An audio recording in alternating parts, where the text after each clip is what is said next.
This summer, meet the magical mermaid at VGP Marine Kingdom from April 12th to May 31st.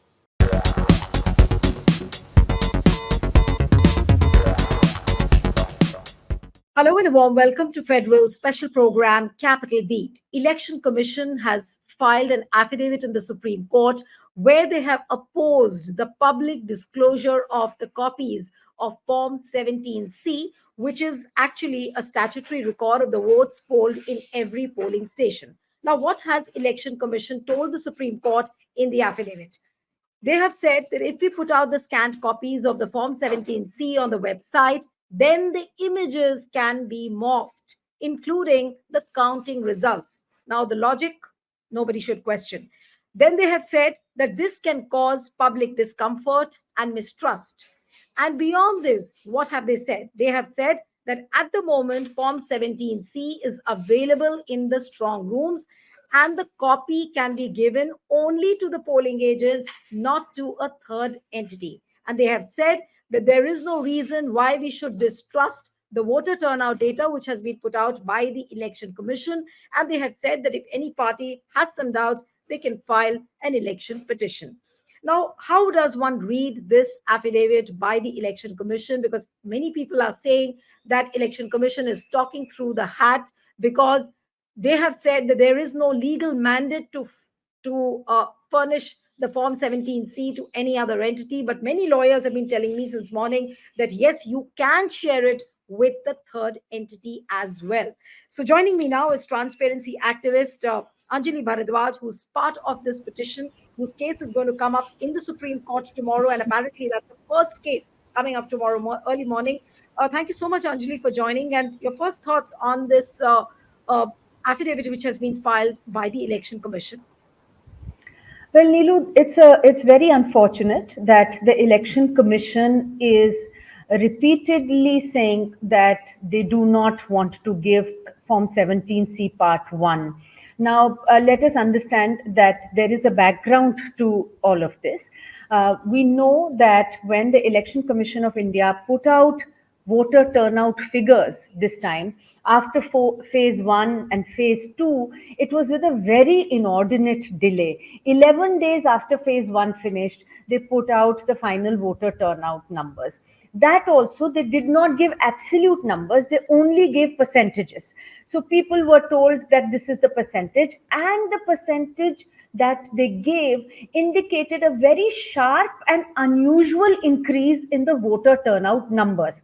So on the day of polling, at the end of the day, when we were told by the Election Commission that 60% voter turnout happened, after 11 days, the figure went up to 66%. So there was a 6% increase, which is a very unusually high increase. The same kind of thing happened for phase 2.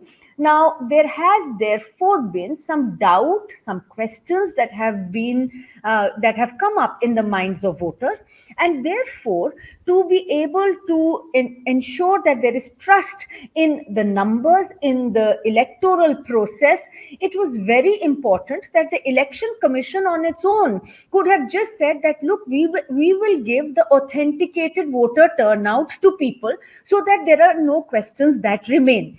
Now, where is this figure kept? Each polling station has a presiding officer who fills out Form 17C Part 1 at the end of polling of that phase. So every presiding officer, signs off on the number which is there in Part 1 of 17C, which says these many people polled in our polling station. This is the only authentic statutory figure that is available, form that's available. So we have been saying to the Election Commission that please post all of these Part 1 17C forms on your website so that people can take a look at it. They have not done it. And now there is a petition in the Supreme Court where the same request has been made. And the Election Commission, in a very detailed affidavit that they have filed, has again said that they are not mandated legally to share 17C form with anyone except the polling agents of the candidates. Now, this is totally misleading. So, but to expect the election commission, and this is just one thought which I'm giving, because last time the way the VVPAT and the EVM case was dismissed, and the kind of things which the bench said to the petitioners, my worry is that what if the court says tomorrow that, look, in the middle of the electoral exercise, it's not logically possible, or maybe practically not feasible, to put out the polling booth wise data of the form 17C. So can the court ask the election commission to put out the constituency wise data or the assembly wise data? Would that be sufficient for you all, because you all are the petitioners in this case? What happens tomorrow in court and what directions the court gives to the election commission, Nilu, we'll have to wait and watch. But I am simply saying that the election commission has said something which is completely inexplicable. They have said that no one has the legal, they're not legally mandated to give form 17C to anyone except the polling agents of the candidates. Now, if one looks at the conduct of election rules that are statutory rules, by which elections are conducted in our country, Rule 93 clearly states that in election papers, apart from a few election papers, all election papers can be accessed by citizens. Now, let's remember that we are a democracy. People have a right to information. In fact, even in the electoral bonds judgment, if you recall, the Supreme Court upheld people's right to information as flowing from Article 19(1)(a) of the Constitution.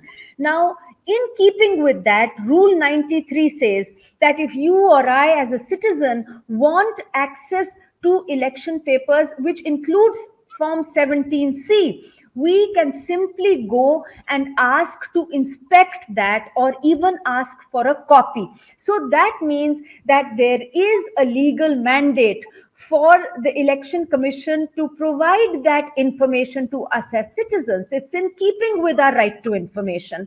So, what we are simply saying is that in a situation where questions are arising about the veracity of the data, the voter turnout data, the easiest thing for the election commission to do would be to just assuage and allay these doubts and questions by saying, here is the authenticated voter turnout, which is available at a poll level, polling station level, and please go and take a look at it. Also, of course, the election commission is collating that data. After all, they know how many people have voted, they know the exact numbers. Nothing is stopping them from giving that also. But we are saying that there is no reason why form 17C cannot be uploaded. There is nothing barring the election commission from doing so. In fact, there is no loss at all. It doesn't require too much money to be spent. All that it requires is a scan or a photograph of Form 17C to be uploaded on the website of the Election Commission. So, where is the harm? And in fact, it is such an important step where you can build public trust and ensure greater participation by citizens.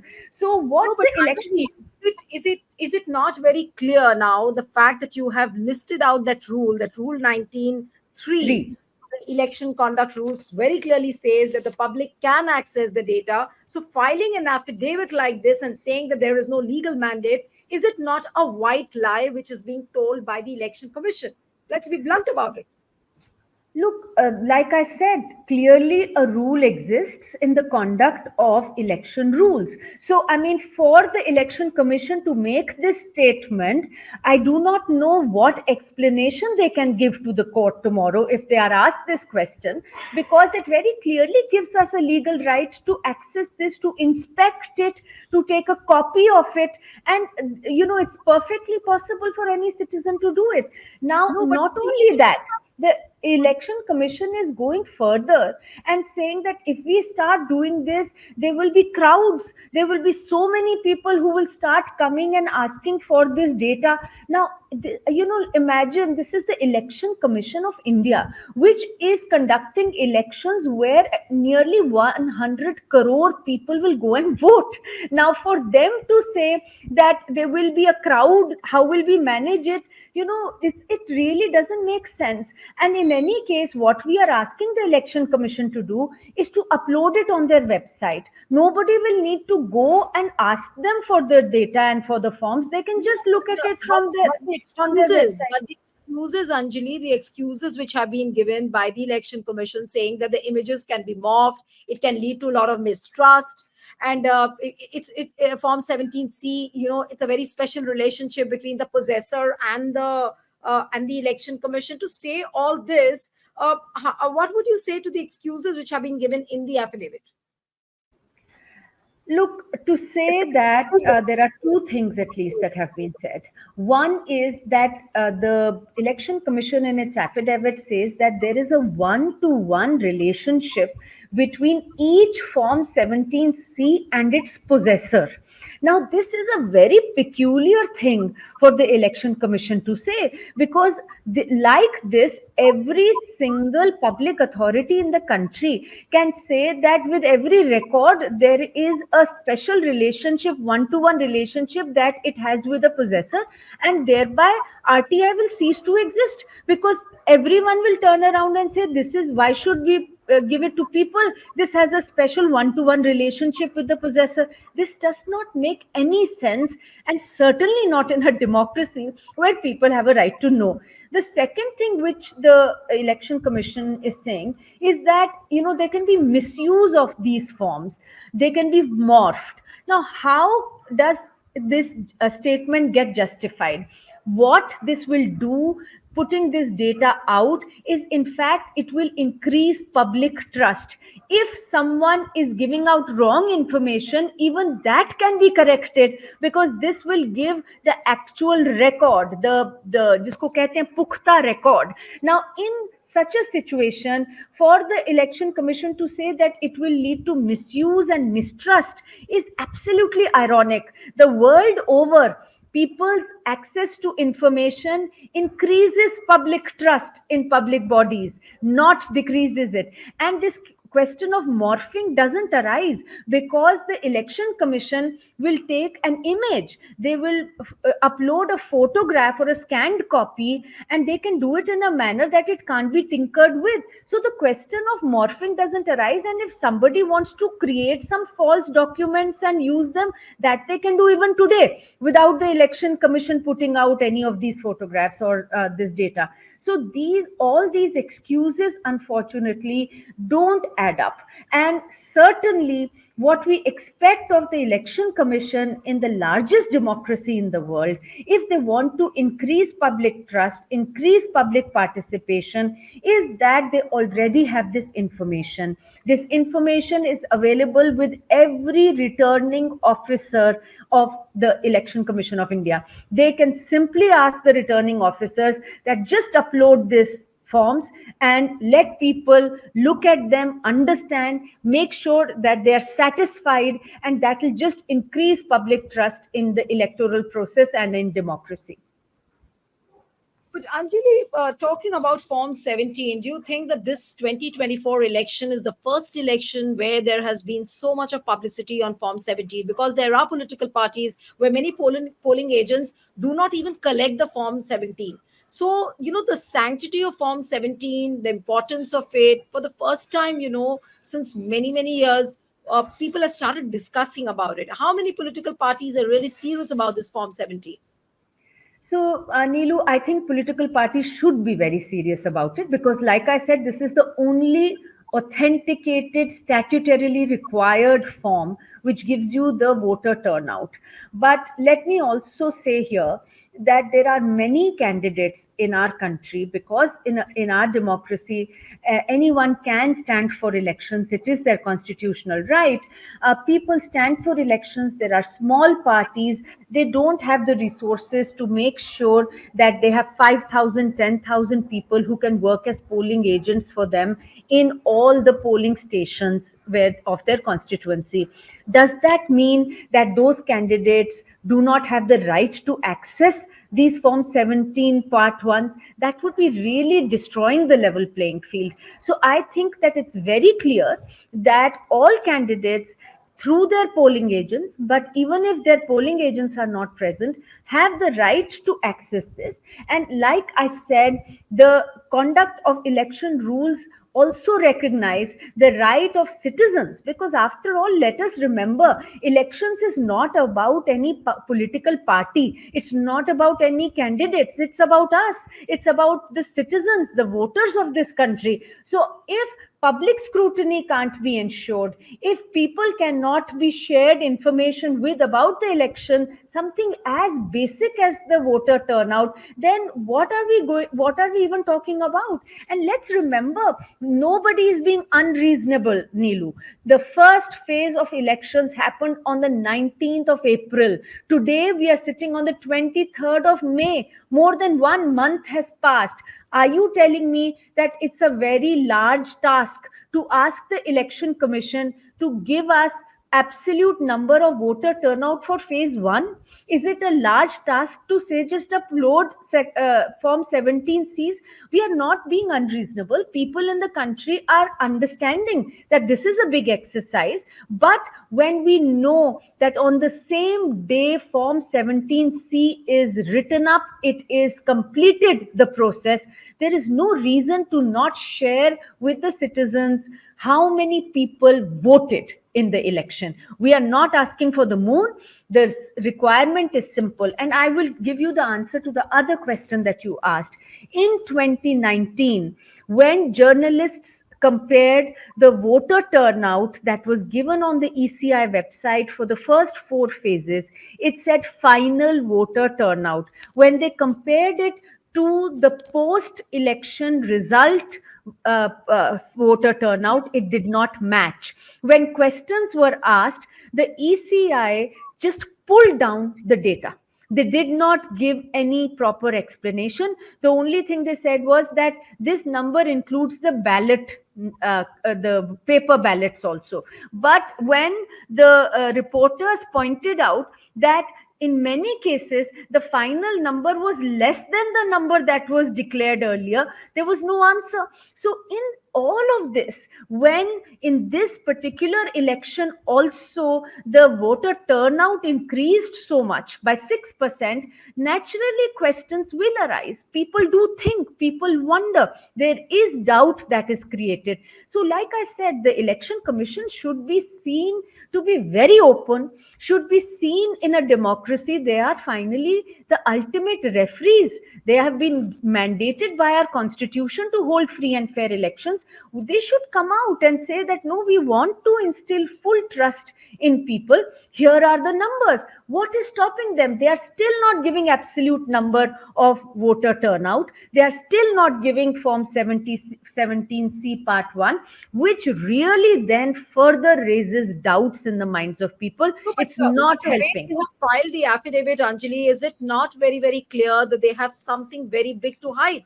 The affidavit itself shows, because they are lying legally as well. They are saying that there is no legal mandate, whereas there is a rule which exists. They are saying that Form 17C cannot be shown to the third party, whereas there is a rule which says that no, Form 17C can be accessed by the citizens. So all of this, what does it show? Is it not very, very clear and evident now that they have something big to hide?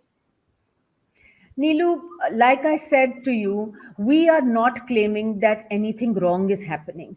But when the institution Actually, why acts not in say this that? manner, Why not say when that? Why not say that if look, it is we appearing? Yes. What we are saying is that when the institution doesn't come clean, when the institution refuses to share information, that really shows that the institution wants to hide behind a veil of secrecy and something wrong might be happening. And so the question that you have asked, that is there something big, something wrong that's happening, that actually gets comes to people's mind when the ECI refuses to share information despite everything. The affidavit that they have filed, a very long affidavit, has actually, talked about the petitioners, has said that why are the petitioners doing it, has cast aspersions on the petitioners, has actually gone on to say why they don't want to and they can't give this information. It's and none of it is something that makes sense. So, in this kind of a situation, the really big question that then starts coming up in people's mind is that is there something wrong that's happening? And I think that it's the biggest disservice that the Election Commission of India can do to itself, to the voters of the country, and to the electoral process. Because, like I said, these institutions are working to make sure that in our democracy everything is transparent and everyone is accountable to the people of the country, because they are the real sovereign. If that doesn't happen, it will raise doubts, and I think the Election Commission of India should remember that if the more they persist, the more they try to hide things, the more people will question and there will be doubts that will increase. The best antidote is for the Election Commission to just put out objective, authenticated data.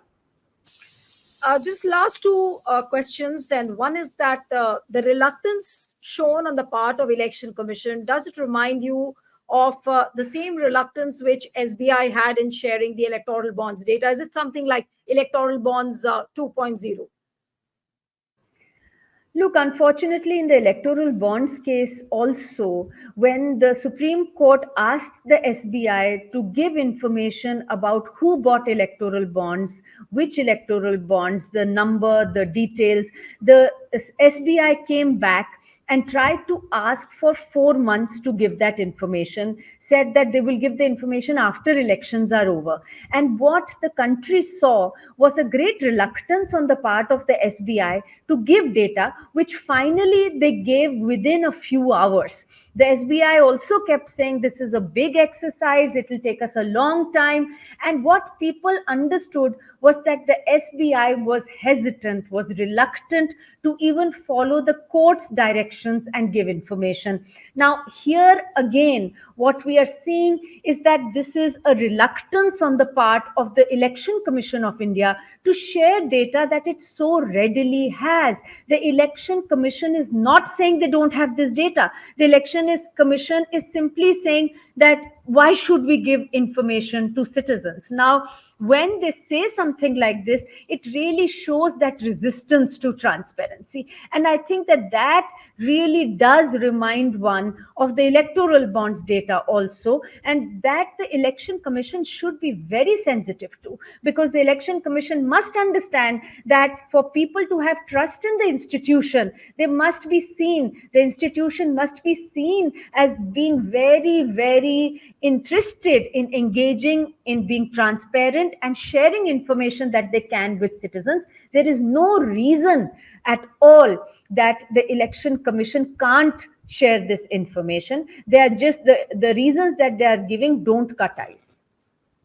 We all are hoping that tomorrow, when the Supreme Court meets up and gives some kind of an order, this should be an order, which reposes the trust in the Election Commission, reposes the trust in the democracy. But Anjali, the biggest fear is, like last time, are there not worries that the Supreme Court might dismiss the petition, saying that everything is based on a surmise, everything is based on a suspicion? There is no proof to say that. So is this not your biggest worry? I think, Neelu, that as citizens, we can only urge our institutions to function within the four walls of the Constitution, to uphold people's fundamental rights like their right to information. We do hope tomorrow that the Supreme Court will again uphold people's right to information. And there is no reason really that the Election Commission has given, which to my mind is big enough for the court to say that no, we don't want disclosure. I think what we are hoping is that the Supreme Court will weigh in favor of people's fundamental rights, in favor of upholding people's trust in the electoral process, and in, of course, our democracy as a whole. Because don't forget that if people lose faith in democracy, people lose faith in the electoral process, that's the worst kind of outcome that we can have in our country, which is so vast and where largely people see elections as being free and fair. So it is really, we hope that tomorrow the Supreme Court will keep this in mind as they hear this matter, and that Election Commission of India will understand that these are not adversarial demands. These demands are really to, in fact, strengthen the Election Commission, to strengthen our democracy and the electoral process. And the Election Commission, we hope, better sense will also prevail, and they will not resist further any giving of this information. Let's hope for the best and wish you good luck, Anjali, for tomorrow. All eyes would be on what Supreme Court says tomorrow, and I'm sure we'll cover it tomorrow as well. Maybe I'll come back to you tomorrow as well. Thank you so much, Anjali, for joining. Thank you.